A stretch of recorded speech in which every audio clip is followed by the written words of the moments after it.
Hey everyone, we're coming up on the 1-year anniversary of my channel, which is crazy to think about. In celebration of that, I'm going to be revisiting my first video I ever made, which was how to make a Grey Knights list in Warhammer 40,000. Gonna update that with 9th edition Codex and my growing opinions of Grey Knights. So stick around. Stick around. So yeah, I hope this helps somebody. I have a lot of thoughts considering Grey Knight list construction.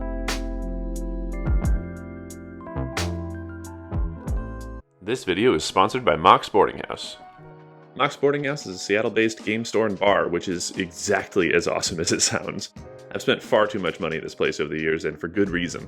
Their play space is excellent, their stock is always impressive, and their prices for Warhammer kits are super competitive. Most importantly, it's the only place I know of where I can grab a beer after a game, aside from my basement, of course. MBH is the friendliest of local friendly game stores. If you're in the Seattle area, make sure to check them out and tell them One Last Blade sent you. It won't do anything special, but it will be fun to say. We are living in a beautiful window of time, midway through an edition, and we got our Codex. This is unusual, and I say that it is unusual because all of our rules are in this book. There's no supplementaries, there's no nothing else. It's just this book for now, but it's possible that by the time you're watching this video that has changed. But at the moment, every single rule you need for the Grey Knights is in this book here. At the time of filming, also all of the points values are accurate in here, except for the Land Raiders, but that's easy to think about. It's a 20-point decrease for our Land Raiders. But mostly, the points are actually accurate in this book. This book is almost entirely accurate. Very, very few erratas in fact, and by which I mean FAQs. And that's a huge thing, the fact that you can just buy this book and you have everything you need for the Grey Knights. The first thing to do when building a Grey Knights list, or any list in particular, is to take stock of what you have. It's no use theory crafting and list building units that you don't have, and let's be honest, you're going to build lists with things that you have painted. This isn't a super important thing for a lot of people. To a lot of people, the game is just a game, and you just want the pieces on the table so that you can play the game. But for me, I absolutely need to have every single model in a list painted. I will not play a model unless it is painted. Again, it's not for everybody, but for me, that is an essential thing. So I will only draw from the units that I have painted. Next thing you need is tools. A wargaming rangefinder. This is my brother's, Graham, yeah. As long as it measures, it doesn't matter who it belongs to.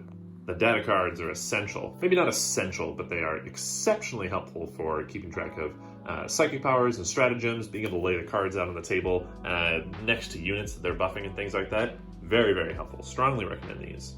I also always have note cards and writing implements, so I keep track of points for secondaries and stuff, tracking that kind of thing, and any weird notes that I might need to take throughout the battle, like remembering somebody's like a weird rule an opponent has that I might want to jot down, or an order of psychic powers, things like that. Grab a handful of polyhedral dice, something more than d6s, so that you can keep track of wounds. If the dice are 12 or 8 or 10-sided, you're not going to scoop them up trying to roll for another shooting attack or something and go, oh shit, I forgot how many wounds this guy has. You're never going to grab a d12 off the table. So if you have this sitting on your Land Raider showing how many wounds it has left, it's very nice. And then, of course, you need all of your D6s. I got new D6s. These were generously gifted to me by Mox Boarding House, my newest sponsor. So the little Mox Boarding House Crown and Keys is on the 6th spot of it. Hopefully, these will do me well. Hey, nice. Ah, there's a 1. I was hoping none of them would be 1s. Anyway, I'm going to use these in my next game. I'm excited to do these.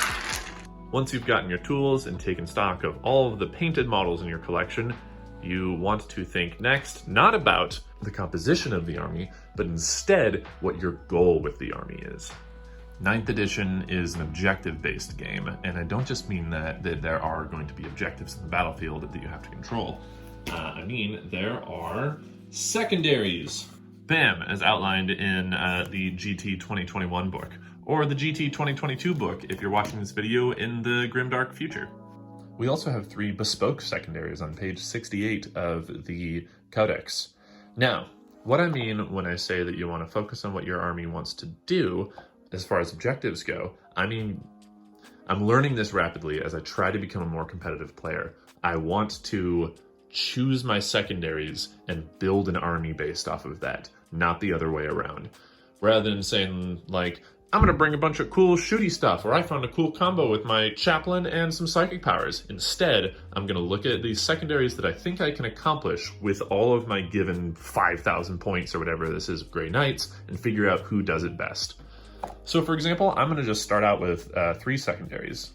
We don't know who I'm gonna be facing, so I'm not gonna choose anything specific, like specifically towards an army. Instead, I'm going to choose Teleport Assault, which means killing things as I teleport in, behind enemy lines, because I'm probably going to be back there charging them and being up close anyway, and Psychic Interrogation.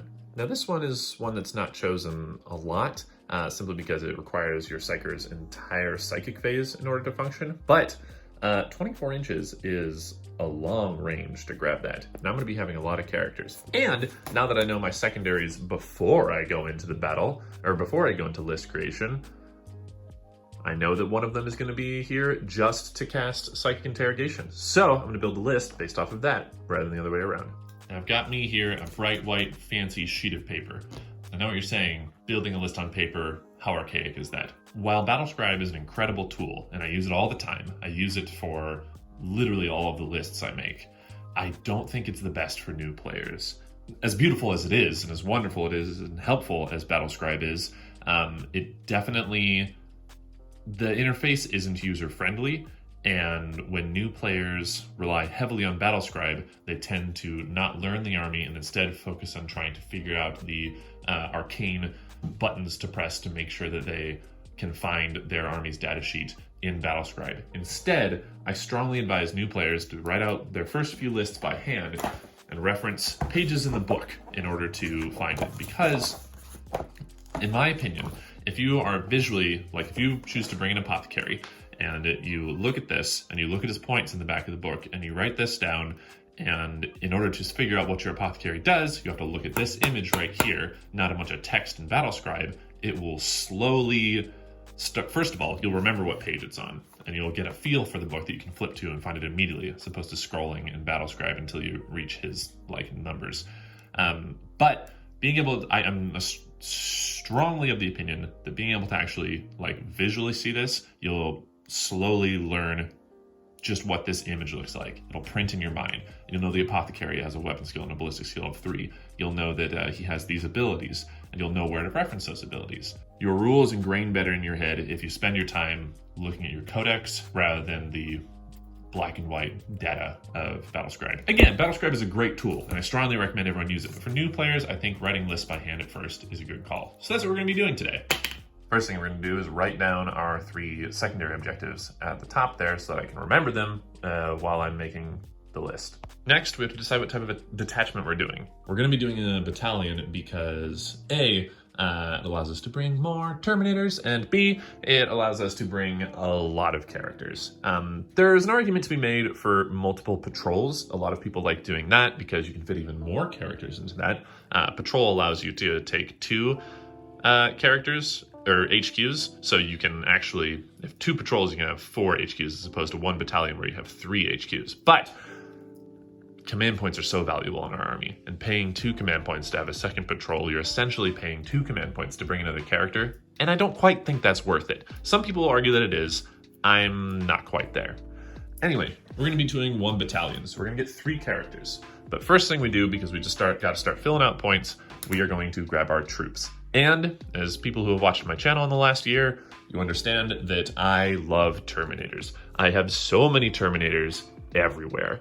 I don't own any Strike Marines. I have a few Power Armor Marines, but they are in the form of Interceptors or Purifiers. I am not a big fan of Strike Marines, and I will show you why. It's for this reason, and this reason, and especially this reason. This is a normal human guardsman, and she is as tall as this Strike Marine. Strike Marines are so tiny, and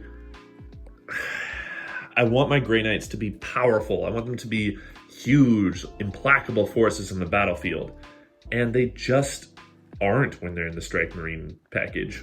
I've given my Purifiers and Interceptors Deathwatch legs because the Deathwatch Marines are newer kit, so they're a little taller, and this helps the problem significantly, but it also means that every time I buy a set of Power Armored Grey Knights, I have to buy a $40 box of Deathwatch guys as well.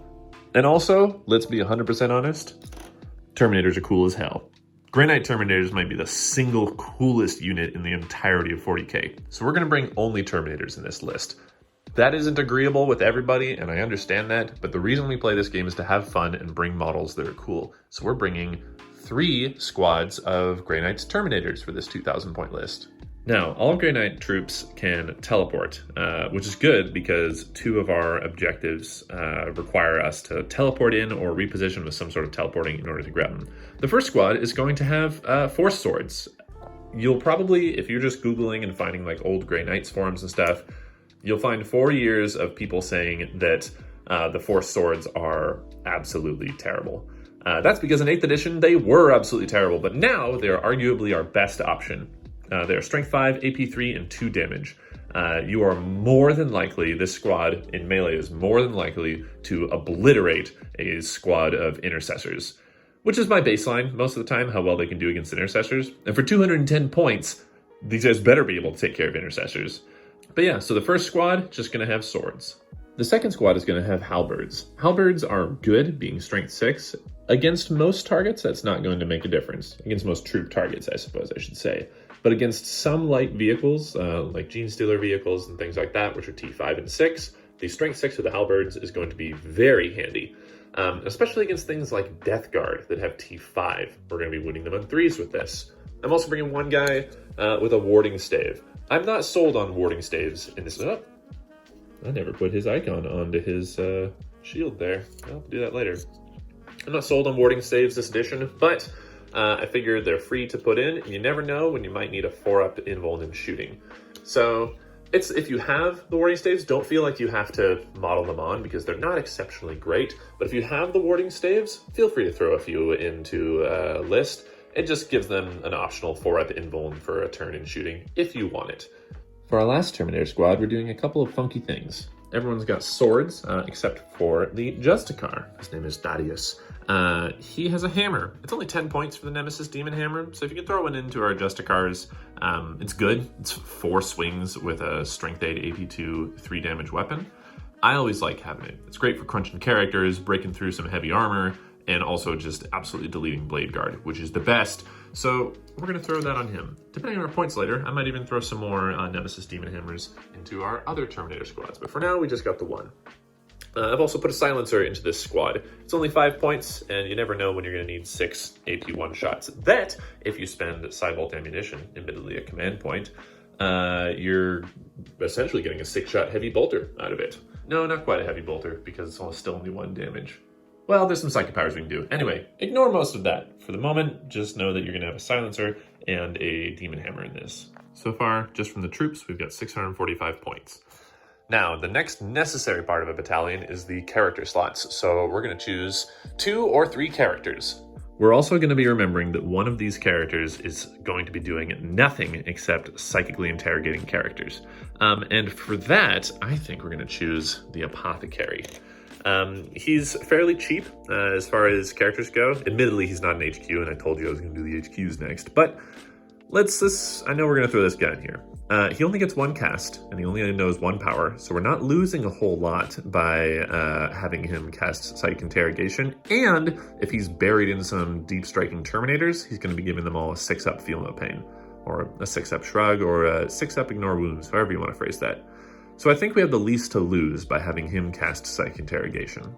And Apothecary with the Nemesis Demon Hammers, 110 points. More expensive than he used to be, but still good.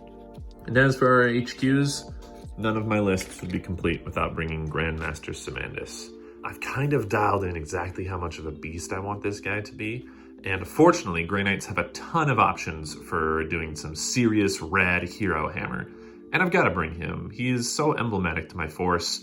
And honestly, everybody talks about how great the Grandmaster Nemesis Dread Knight is, which no argument. Grandmaster Nemesis Dread Knight, phenomenal model.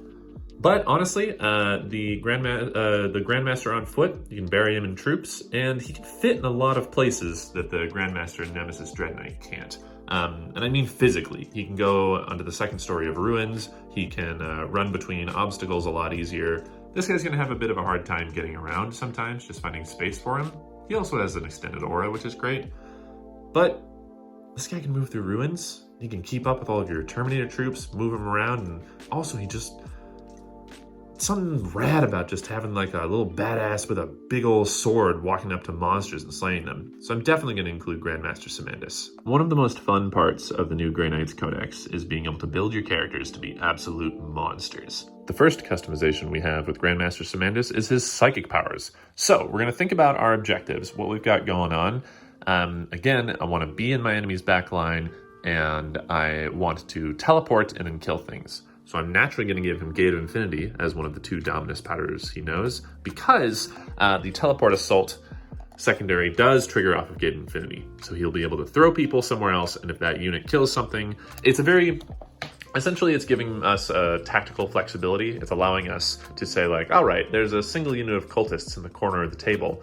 Grandmaster Samandus is going to throw a blob of Terminators over there, and they'll erase them. 3 points for Teleport Assault from killing those cultists. So he's going to have that.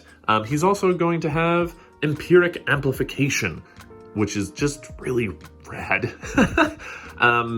This power, it allows him to point at something and say, everybody do +1 damage to that, which is going to be great if I've got a lot of swords or psi weapons firing at something. And it gives him some flexibility. Again, if he's already closed in, ready to kill something, he can just pop that.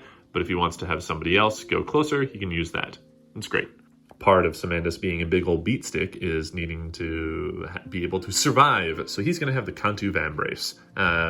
With his 2-up save and his 4-up invuln, he's tanking a lot of fire. He's also got 6 wounds.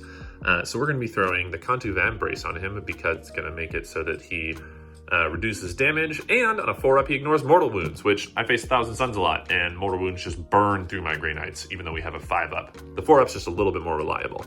Of course, Grandmaster Samandus is going to be the warlord of this detachment. There are options if I would think somebody else would do well, but he is the leader of my force, so he's going to be the warlord. Again, I'm thinking about my secondaries. I'm thinking about engaging on all fronts, teleport assault, and psychic interrogation.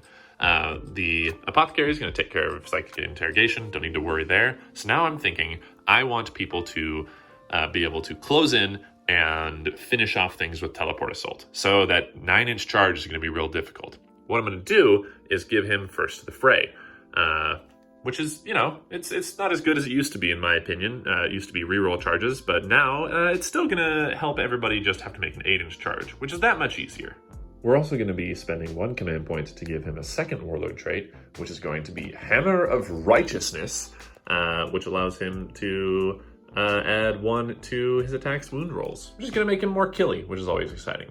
Now, there's a lot of good options here, but I think that's going to be the most handy for him, because I can see him rushing in and having to kill something out of using Gate of Infinity on himself, or out of Deep Strike if I decide to put him in Deep Strike. And him being able to just guarantee killing things with his Force Sword is going to be a little better than I think the other options. Unyielding Anvil is great, giving things OBSEC or double OBSEC, but depending on where Samandus is, that might not be the best option. Slash, there are other ways to give that ability. Nothing sucks more than needing to get off key power like Gate of Infinity and then not getting it because you failed the cast. So, to compensate for that, we're going to be giving Samandus the Gem of Inoctu, which will give him once per game +2 to his psychic test for a turn. With the Gem of Inoctu, that brings Samandus to 150 points. We've made him fairly killy, we've made him fairly survivable, and he's going to be trying to accomplish our objectives. So it did cost us 1 CP for Exemplar of the Silver Host, but there's one of our HQs. Using that same process, we're going to be adding a brother captain, whose mine's name is Okoziel, to the mix. He is the only brother captain I have, because he is the brother captain of my brotherhood. There's only one brother captain in a brotherhood, and he does have the soul glaive. I modeled it with him, so I can't not spend the CP to give him the relic, the soul glaive. So I have. I've also spent 20 points, not command points, 20 points to give him a noble death. which is another vision of the Augurium. A wisdom of the prognosticar. The Noble Death allows him to give everybody obsec or double obsec within 6 inches for a turn. So, whereas I didn't grab that Warlord trait for Samandus, instead I'm putting a similar ability onto him, and he's going to be able to handle that situation. Now this choice here is a little peculiar, but I've only used Kaldor Drago. This is my custom Kaldor Drago. I've only used him in 1 game, and he's really cool, and he has a 3-up invuln, which is just incredible. So I want to bring Kaldor Drago on this list. Anybody who's watched my channel for a while knows I don't really like to bring named characters. Fortunately, Drago is not attached to any brotherhood, so I'm going to be making sure that I deep strike him, so he is showing up later to assist the 7th brotherhood to help out Grandmaster Samandus. He also knows 3 Dominus powers, which is ridiculous. So I'm going to be giving him Vortex of Doom. I'm going to be giving him Gate of Infinity as a backup in case something happens to Samandus or Samandus isn't around to use it. And I'm also going to be giving him Warp Shaping, just in case I need to change Tides of the Warp. I'm pretty sold on Tide of Convergence as my default nowadays, but you never know when you need something else. So that covers our HQs and characters. 1 guy dedicated to securing the objective, and everybody else, psychic powerhouses, melee powerhouses, all of these guys are going to kick a ton of ass in combat, and that is the goal. So after our 3 Terminators, our 3 characters, and our 1 apothecary, we are at 1,215 points already. Oh boy. So we need some other things into this list though. We have a little bit under 800 points to fill, and I got some ideas. Interceptors. Interceptors are incredible. They are, in my opinion, the greatest glow up in the 9th edition Codex. They have 3 attacks each, 4 on the Justicar. They are just incredibly powerful. This is 31 attacks that they're spitting out at strength 5 AP 3 2 damage, and all of them have storm bolters. They have a 12-inch move that ignores vertical distance, and they can teleport for 2 CP, which is astounding and also helps us with teleport assault and engage on all fronts. So these guys are necessary for this list. Next, we've got our Dread Knights. We need some heavy hitters in this list, and oh boy, are Dread Knights heavy hitters this edition. The 4-up invuln is just astounding on them. 13 wounds for 120 points base, like without any of their weapon additions. It's just astounding. The sword. Sword is fantastic. It is such a good weapon now, it's ridiculous. It is the obvious choice. It is 15 points, so it's a lot. But adding both of these Dread Knights together, I've got an Incinerator on each, Psy Cannon on him, Silencer on him. He just has the fists, he has the sword. They both have teleporters. That comes out to 345 points. The teleporters are not essential in every list because you never know what you're going to be doing with the Dread Knight, and you can deep strike them anyway without the teleporters. But now that we have the teleporters, we can do that same stratagem that we do on the Interceptors to teleport them across the battlefield if we wish, thus securing us Teleport Assault if we need it, or Psychic Interrogation. We have enough units with Gate of Infinity, the various teleport shenanigans, and deep striking that we can almost guarantee, as long as we can kill something, we can almost guarantee getting Teleport Assault every single turn and thus getting 15 points from the secondary. And we're definitely going to be, I've been saying engage on all fronts this whole time, and instead I meant behind enemy lines. Ignore my previous words. We want behind enemy lines. The reason for that is because engage requires us all to be separated, and Grey Knights want to stick together. All of our force multipliers want to be next to each other. Drago wants to give people buffs, Samandus wants to give people buffs, okoziel wants to give people buffs, and my unnamed apothecary wants to give people buffs. Everybody wants to be next to each other. So behind enemy lines, not engage on all fronts. Anyway, these are going to be helping us with that. And after those Dread Knights, we have exactly 200 points left. So here's what we're going to do with that. We're going to spend 198 points on 4 Paladins. This is just what fits into 200 points, throwing the Nemesis Demon Hammer on the Paragon there. Now, Paladins, a lot of people were disappointed with them, but for 47 points, you get a Terminator body with a 2-up to hit in combat, 4 attacks, and the ability to cast 2 separate powers from, or to know 2 powers from the Sanctic Discipline, which is really good. It makes them a psychic Swiss Army knife. I haven't used them much, but the couple of times I have used them, I've thought they've been fantastic. So, the power, really what it comes down to make Paladins good is their power choice. We're definitely going to give them Armored Resilience. That gives them +1 to their saves because that gives them a 1-up armor save and increases to a 0-up if they're in cover. So, those guys are going to be pretty survivable, probably going to be deep striking them in as well. The second power we're going to be giving them, we're going to go with Purifying Flame, because everyone loves dishing out mortal wounds. That'll be fun. And here we go, a 2,000 point list of Grey Knights. What this affords us is, I think literally everybody except for the Interceptors has a 2-up save, a lot of survivability, and most importantly, a lot of maneuverability. We're going to be spending most of our command points on teleporting around the battlefield with the Dread Knights and the Interceptors, and keeping folks alive with a couple of different stratagems, and casting powers twice. So we have the units we need. We know what they're doing. We know what their goal is. We know our strategy. We know our secondaries. There's 1 or 2 more steps to do. And first, that's to pick a brotherhood. Now, some people say that this should have been the first step, choosing which brotherhood you are. And for the most part, I agree. My guys are the exactors. My guys are the 7th Brotherhood, and we always shall be. Samantha is the grandmaster of the 7th Brotherhood. But if you're making a list for either competitive play or you just want to do something particular, there's no reason to not choose the rules from other brotherhoods just because they sound fun. You can still call your guys the 7th Brotherhood or whoever you are, and nobody's gonna be that much of an a-hole that they're gonna like call you out on that. And anyway, some people say that you should choose your brotherhood first because that means that you're building based off of that. But I think the opposite. I think instead you build a force that you think will work and that you have a cohesive strategy with. And now we'll see which brotherhood works best with them. For this particular list, I'm going to choose the Prescient Brethren because I believe Foresight is a really, really good stratagem. Being able to reroll hit rolls of 1 and wound rolls of 1 on a unit makes them really killy. It also makes them self-sufficient. If Samantha and okoziel are for some reason separated, or, oh no, let's not even imagine that they might be killed, then an isolated unit, either whether it's a Dread Knight or the Interceptors when they're shooting up turn 1, they can still benefit from essentially a Grandmaster and a Brother Captain's rerolls.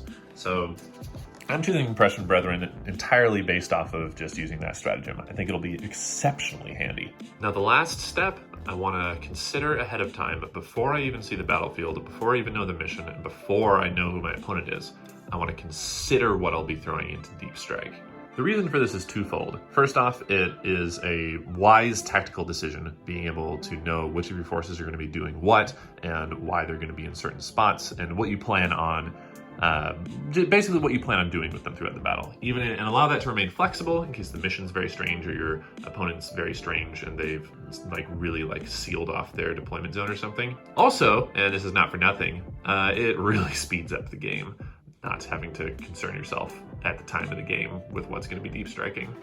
Since you can only have 1,000 points in Deep Strike in a 2,000 point game, you really got to be careful about what you're splitting up.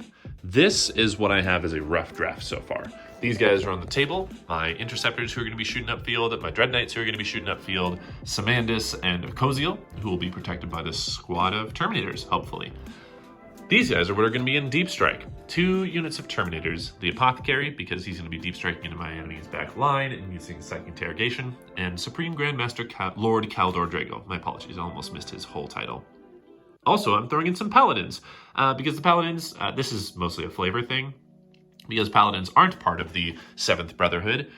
They come from the Hall of Champions, and they are honored knights. They're going to be teleporting in with Drago, so they're here as his bodyguard, which is going to be very handy to keep him alive.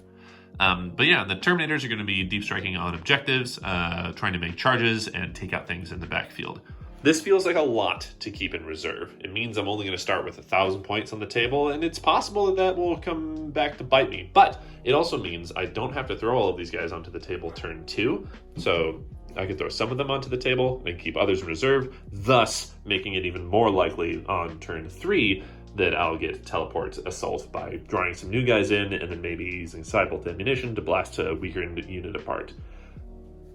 A lot of people think that I keep too many units in reserve, but I honestly think this will work well. And if I start out in Tide of Shadows, I think I can keep most of these guys alive turn 1, switch over to Tide of Convergence, and start making some charges turn 2. Drago's gonna help out with that, him knowing warp shaping. But once you've decided what's going to be deep striking and what's not, you're pretty much ready to go. Pack up your list, your physical list, get all of your tools, all of your dice, your codex, throw all your guys into a box and head out to your local game store.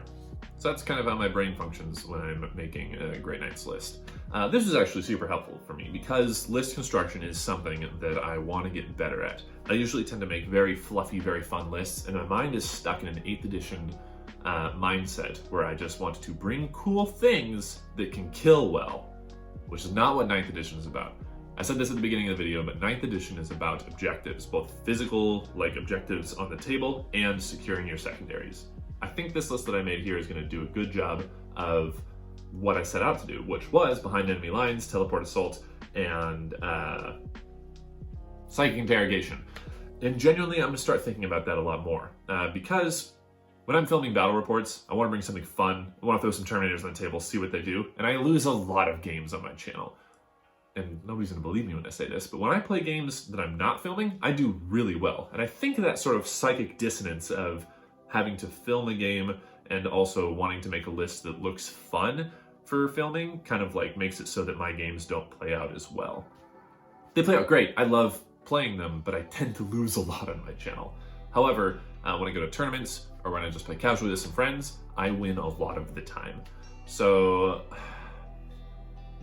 making this list right here, I might bring this onto a channel soon, or onto my channel soon, and actually do some stuff with it. I think it could be really good. But yeah, I hope this helped out a bit. Anybody who's interested in making Grey Knights list, I hope it kind of answered some questions or gave you a direction at the very least. And if this was your first video of mine that you watched, thank you for checking it out. I have a lot of fun making these, and I really love Grey Knights, and I have so many points of Grey Knights, and I'm just gonna keep painting them and just keep making more. To all of my returning viewers, thanks again for being here. It's been a year now that I've been doing this channel, and it's exploded in a way that I couldn't have anticipated. And it's crazy to think about because all I'm doing is just talking about how much I love Grey Knights. That's it. All I do is talk about how much I love Grey Knights, play Grey Knights, paint Grey Knights, and you guys give a shit. And that feels great. So thank you everyone for being here and for supporting the channel, whether just through clicks or views or financially on Patreon as well. Like, that's also a huge thing. I've been able to improve my gaming space so much. I have some really cool announcements coming soon. Some big life changes, which I'm really excited to share with you all. But yeah, thanks so much for being here, everyone. As always, click the like button, subscribe, all that good stuff. Anything to help out the channel. If you are interested in financially, like helping me out, help me feed my dog and things like that, there's a Patreon link somewhere. But yeah, take care everyone. I'll see you next week with something different.